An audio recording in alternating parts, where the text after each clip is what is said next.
हिंसा की आग तो ठंडी हो चुकी है, मगर तपिश अभी भी बाकी है। एक तरफ हिंसा को लेकर कांग्रेस विधायक मामन खान आरोपों के घेरे में है, तो दूसरी तरफ अब नूंह पुलिस पर भी कार्रवाई की आड़ में निर्दोषों से लाखों रुपए वसूलने के आरोप लग रहे हैं। नूंह से कांग्रेस विधायक आफ्ताब अहमद और पुरहाना से कांग्रेस विधायक मोहम्मद इलियास ने प्रेस कॉन्फ्रेंस कर ये गंभीर आरोप लगाए हैं। उन्होंने कहा कि 31 जुलाई को नूंह में हुई हिंसा की जिम्मेदार हरियाणा की भाजपा सरकार खुद है। इसी सरकार ने साजिश के तहत ब्रजमंडल यात्रा के दिन डीसी और एसपी दोनों को छुट्टी पर भेजा और नूंह में हिंसा और आगजनी की वो इबारत लिख दी जो आज तक कभी नहीं हुई। मुरादाबाद गांव से 1 तारीख की सुबह 4 बजे 18 नवयुवकों को उठाते हैं। मेवली से 10 गांव बच्चों को उठाया जाता है। उनका जो है कोई लेना देना नहीं। नूंह शहर के एक हमारा कुरैशी परिवार है, उसके 5 बच्चों को 6 बच्चों को 6 दिन बाद लाके डाल दिया जाता है। वो कोई आगरा था, कोई कहीं था। तावड़ू में एक बच्चा जो है जिसकी जमानत हुई है, उसकी गुड़गांव की हाजिरी है।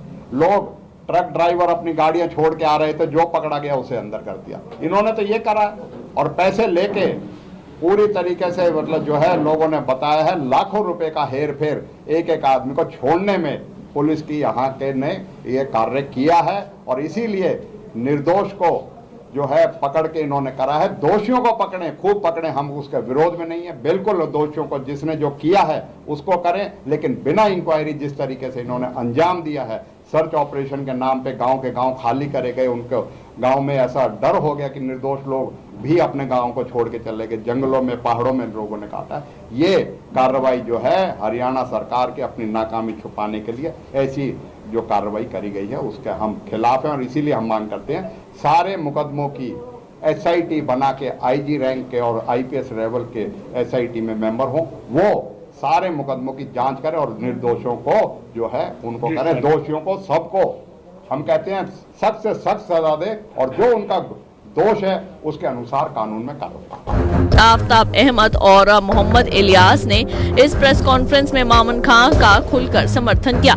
उन्होंने कहा कि जब से मोनू मानेसर ने यात्रा में शामिल होने का वीडियो सोशल मीडिया पर शेयर किया, तभी से नूंह में हिंसा भड़कने की संभावनाएं बनने लगी और ये बात कई अखबारों से छापी। CID ने भी सरकार और प्रशासन तक इसकी जानकारी पहुंचाई, मगर सरकार हाथ पर हाथ धरे बैठी रही ताकि नूंह में हिंसा भड़के और इसकी आड़ में सरकार में बैठी भाजपा अपने हिंदू मुस्लिम के एजेंडे को चला सके। एक माहौल तैयार किया गया, वीडियो से, सोशल मीडिया से एक माहौल तैयार किया गया और तरह तरह की चैलेंज, तरह तरह की जो लोग संदिग्ध थे, जो लोग आरोपी हैं, जो हत्यारे हैं, उन्होंने दिया कि हम आएंगे और इस सोशल मीडिया के बहाने से जो है तनाव पैदा किया गया।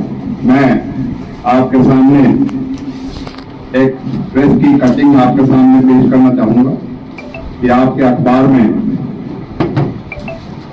किस तरीके से ये जो है 31 जुलाई का अमर उजाला का अखबार है, उसमें साफ तौर पे ये अखबारों में जब आ गया, उसमें हमारा भी बयान है कि हमने भी जिला प्रशासन को आगाह कर दिया था कि माहौल जो है तनावपूर्ण हो रहा है और लोग जो है सोशल मीडिया के माध्यम से लोगों में इस तरह का माहौल तैयार किया जा रहा है कि यहां की शांति को भंग किया जाए। SP छुट्टी पे इतना बड़ा आयोजन हो रहा और उसमें खबरें पहले से ही आने लग रही हैं कि इसमें अपनी बात तनाव है, क्योंकि एक आरोपी का बयान जो आने के बाद उसमें लोगों में बेचैनी। साथियों, हमारा सबसे पहला सवाल है कि प्रशासन कहता है कि 28 जुलाई को हमने पीस कमेटी की मीटिंग बुलाई। हम 3 कांग्रेस के विधायक हैं साथियों, 3 लोगों को पीस कमेटी में बुलाया गया। प्रशासन और सरकार ये बताए कि जब जिम्मेदार लोगों को पीस कमेटी में नहीं बुलाया गया तो किस तरीके से उन्होंने ये आश्वस्त हो गए कि इलाके में कुछ नहीं होगा। किस तरीके से प्रशासन ने, हमारे यहाँ के पत्रकार हैं शेर सिंह डागर में, जैसे हालात उस दिन 31 को खराब होते हैं तो आलोक मित्तल ADGP को फोन करके कहा कि नेट बंद कर दिया जाए, जिससे कि हालात जो है सुबह 10 बजे से ही ये इनपुट दे दिया जाना चाहिए। सीआईडी वालों ने इनपुट दे दिया था। एडीजीपी होम सेक्रेटरी का जो मामला है वो कहता है पीस कमेटी को पहले ही दे दिया गया था सीआईडी का इनपुट। ये अखबार के गुड़गांव में की कटिंग है, ये होम सेक्रेटरी का बयान है। साथ साथ क्यों इंतजाम सरकार ने नहीं किया जब इनके पास पूरी तरीके से सीआईडी का इनपुट था? और कहते हैं 10 कंपनियां थी, एसएचओ सदर कहता है मेरे पास 200 आदमी थे। 3000 आदमियों की परमिशन देने के बाद पूरे जिले में जिस यात्रा में घूमनी हो, क्यों नहीं पर्याप्त इंतजाम किया गया था? क्यों सरकार ने इस इलाके को इतनी गंभीर जो स्थिति पैदा हुई थी, उत्पन्न हुई थी, उसमें किस अधिकारी के खिलाफ इन्होंने कार्रवाई करने का काम किया है? सबसे पहले सरकार इस जिम्मेदारी से बच के और अपनी नाकामयाबी से बचने का सवाल के जवाब देने के लिए बाध्य है। कांग्रेस विधायकों की माने तो नूह में हिंसा की साजिश सरकार ने खुद रची थी। चूंकि नासिर और जुनैद हत्याकांड के तार हरियाणा से जुड़े थे और उसमें बजरंग दल और गौ रक्षकों के नाम सामने आए थे, जिसको लेकर नूह के लोगों में भी नाराजगी थी। लेकिन सरकार और प्रशासन ने साजिश के तहत हिंसा होने दी और अब बेकसूर लोगों को गिरफ्तार कर उनसे लाखों रुपए वसूले जा रहे हैं। इस मौके पर आफ्ताब अहमद ने मामन खान को बेकसूर बताया और कहा कि सरकार अपनी नाकामी छुपाने के लिए कई महीने पहले का भाषण सामने लाकर मामन खान को फंसाने की कोशिश कर रही है। मैंने जैसे आपको गांव के नाम बताए, उन गांव के नाम मतलब जो है आज तक भी उनके खिलाफ कोई सबूत नहीं है किसी चीज के लिए। ये लिस्टें कहीं से तो बन के आ रही हैं। और मैं तो आपके माध्यम से ये कहूंगा, हमारे इलाके के भोले लोग हैं, बीजेपी के षड्यंत्र में आ गए और अपना जो है इनके खेल में आके अपने आप का नुकसान करा बैठे। क्या बीजेपी को इस इलाके ने वोट नहीं दिया?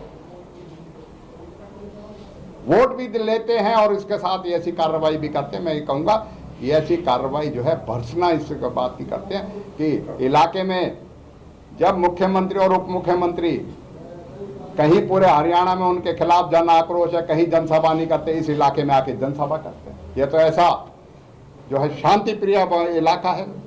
पूरे हरियाणा में जब हेलीकॉप्टर नहीं उतरता मुख्यमंत्री का, यहाँ मुख्यमंत्री जनसभा करते हैं।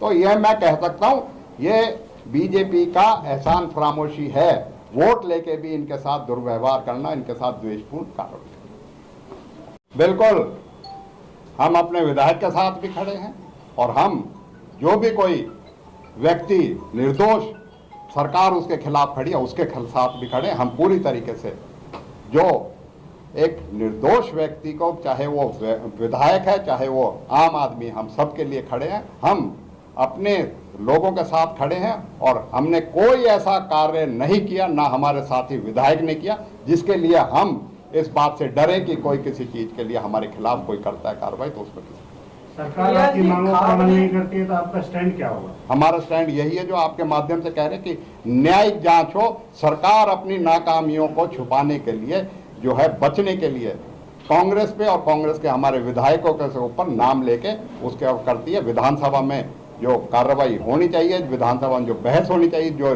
इस प्रदेश का सबसे बड़ा मंच है, उसमें कार्रवाई सिर्फ इसलिए बहाना मार के कि सब जुडिस मैटर है उसमें उसको करती है।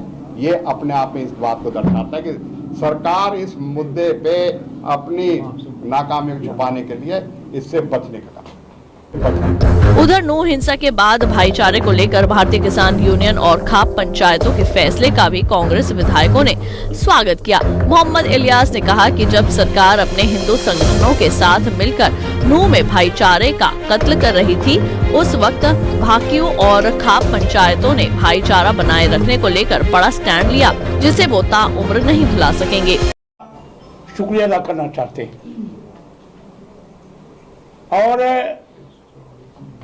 जैसा उन्होंने इस अन्याय में या जो आग लग रही थी इसमें पानी गिरने का काम किया है। हम चाहे वो भारतीय किसान यूनियन के प्रधान हो, चाहे खापों के पंचायत के चौधरी हों और चाहे दीगर वर्ग के आदमी हो, हमारे हिंदू भाई हों, उन सबने मिलकर जिनके रगों के अंदर हिंदुस्तानी होने का खून है, गर्व है, उन लोगों ने ये देखकर देश फूक रहा है, प्रदेश फूक रहा है या हमारे भाईचारे में आग लग रही है, सबने हमारा इलाके का साथ दिया है, भाईचारे का साथ दिया है। हम उनका शुक्रिया अदा करते हैं। और दूसरी, जैसे कासम भाई ने कहा था ना भी कि अगला क्या प्रोग्राम है, अगला हमारा प्रोग्राम जैसा विधायक जी ने कहा तो ये तो हमारा रहेगा ही। ये हाईकमान से भी हम बराबर जो है संपर्क में हैं और रहेंगे। आखिर में यही होगा, जिस तरीके से इन्होंने तो हिंसा की बात को ये लेके चल रहे, नफरत पैदा कर रहे, हम इस नफरत को पैदा नहीं होने देंगे। जो पैदा करेगा उसका विरोध करेंगे। और आम जन से हम, चाहे हरियाणा प्रदेश का भाई हो, चाहे मेवात का हो, अब तो महात्मा गांधी के हिंसा उस पर रास्ते पे चलकर हम अपना हिसाब खुद भी लेंगे, अगर नहीं देंगे तो। मंत्री जी, आपका ये क्या कहेंगे? उसकी वजह यह है कि इसके सामने कोई पहला ऐसा कोई मामला नहीं हुआ था और मैं ये मानता हूँ ये शायद छुट्टी पे भी नहीं जाता। उससे ये साबित होगी जब जो लोग एसपी डीसी या मौजूद थे, जब सारी सिस्टम सब उनको पता था, तो छुट्टी का क्या मतलब? इससे भी सरकार की विफलता का और इशारा करता है। छुट्टी पे भेजे हों दोनों, और पक्की बात है भेजे हो, या ये त्यौहार त्योहार हो, हाँ, या ये तो जब ही जुडिशियल इंक्वायरी चाह रहे हैं हम।